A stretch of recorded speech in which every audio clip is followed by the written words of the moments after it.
July 5, 1943.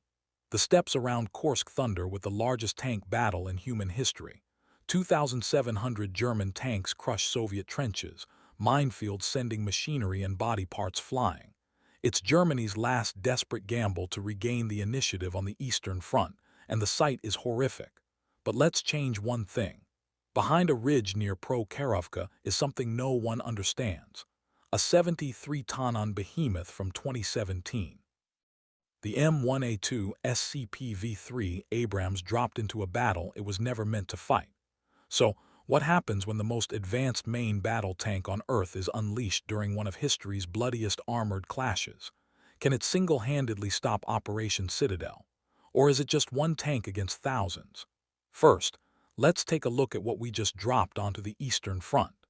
The M1A2 SCPV-3 weighs 73 metric tons.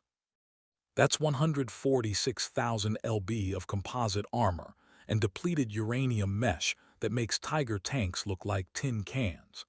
It's powered by a 1,500 horsepower gas turbine engine that sounds like a jet, and it screams across rough terrain at 42 mph.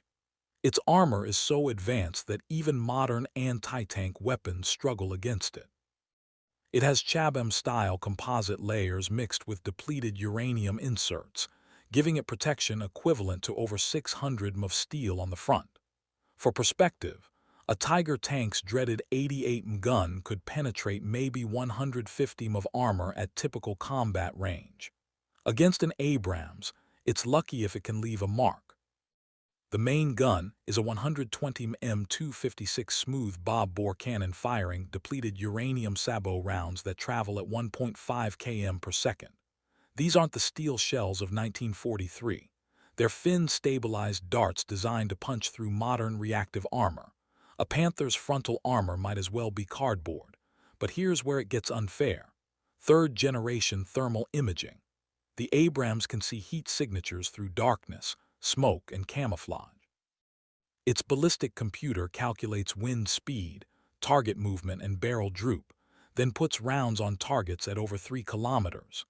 In 1943, most tank battles happened at 500 m because that's all their optics allowed. The Abrams also packs a coaxial 7.62 machine gun, a remote-controlled 50 caliber on the turret, and another 7.62 for the loader. Even without resupply, it's still got over 11,000 rounds of ammunition ready to turn German infantry and machinery into mist. But Germany's not going to make it that easy. They've assembled the best of the Wehrmacht for Operation Citadel. We're talking 17 panzer divisions with almost 3,000 tanks and assault guns. The stars of the show are the 146 Tiger I heavy tanks with their 88 mm guns, 200 brand-new Panther medium tanks making their combat debut, plus hundreds of Panzer IVs and IIIs that form the backbone of the German armor. And these aren't just museum pieces in 1943. They're crewed by veterans who conquered France, crushed Yugoslavia, and nearly took Moscow. Their Tigers can knock out T-34s at a kilometer. Their Panthers have sloped armor and high-velocity guns. Their combined arms tactics revolutionized warfare. Supporting them are Ferdinands, 90-ton tank destroyers with guns that can penetrate 200 millimeters of armor, Stuka dive bombers ready to drop 500 lb bombs with precision, artillery batteries, assault guns, and 500,000 German soldiers. While the Soviets historically met this with defense with 5,000 tanks of their own, today it's just one Abrams, one crew, and no modern support. Dawn July 5th, German commanders receive their final orders. Model's 9th Army attacks from the north while Manstein's 4th Panzer Army strikes from the south. The goal: pinch off the Kursk salient and trap 2 Soviet fronts. The Abrams crew positioned near Prokhorovka in the south watches through their thermal sights as hundreds of German tanks begin their advance. At 3,000 m, almost to me, their commander identifies the lead Tigers. The gunner places his crosshairs on the first Tiger's turret ring. The ballistic computer does its magic. The loader slams a Sabbath round home. The 120mm gun barks. Downrange, the Tiger's turret launches skyward, and its crew never saw what killed them. Before the Germans can process what happened, the Abrams fires again. Another Tiger becomes a funeral pea then, a Panther joins the Inferno, and a Panzer force splits in half. The German advance stumbles. Radio channels explode with panic reports. Their tanks are dying to an invisible enemy at impossible range. Commanders order smoke screens, but the Abrams thermals see the engine heat straight through. SS Panzer units tried their signature move, a concentrated thrust with Tigers leading the charge. The Abrams loader feeds round after round to stop the charge. German tanks explode in sequence, turned into scrap metal before they get within their own firing range.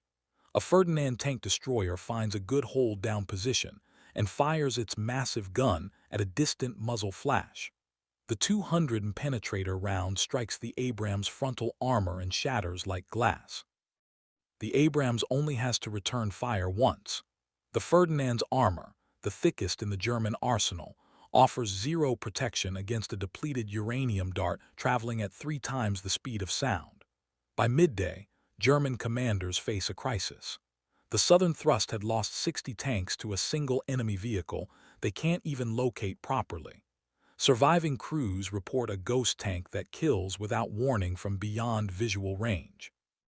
The Luftwaffe scrambles Stukas to find and destroy this super weapon, but the Abrams crew sees them coming on thermal imaging. The commander traverses his remote weapons station, and the 50 caliber mounts Spitz armor-piercing incendiary rounds skyward. Stukas attempting their signature dive find themselves riddled with bullets that punch through their engine blocks. German infantry tries to close in using the burning hulks of their own tanks as cover. The Abrams coaxial machine gun chatters continuously. Bodies pile up in windows of torn flesh and Feldgrau uniforms. The loader's M240 sweeps the flanks. No one gets within 500 m, then comes Prokhorovka proper. July 12th. What should be history's largest tank battle becomes history's weirdest tank battle. 2 SS Panzer Corps charges forward with 300 tanks and assault guns. The Abrams pull down on perfect terrain and methodically destroys them. Every shot connects. Every hit kills. The computer doesn't miss and doesn't stop firing. Tigers, Panther, Panzer IVs, Stows all meet the same fate. A flash on the horizon, then explosive decapitation. Tank crews who conquered Europe watch helplessly as their comrades vanish in pillars of flame and steel. But the Abrams can't last forever. After destroying its 40th tank, the Abrams has 8 main gun rounds remaining. The Kursk is down to its last belt. The 50 cal mount lights up with ammunition warnings. Worse, the turbine has been running continuously for 8 hours. Fuel gauges show 20%. In an hour, maybe 2. The terror of the battlefield will become a paper weight, a sitting duck. German commanders smartly notice the rate of fire decreasing. They probe with sacrificial units, trying to force the Abrams to waste its remaining rounds. Infantry teams with satchel charges creep through ravines. Artillery observers call in coordinates. A lucky 150 shell actually lands close enough to damage the Abrams thermal imaging array. Suddenly, its overwhelming advantage shrinks. It can still fight, but now it's half blind.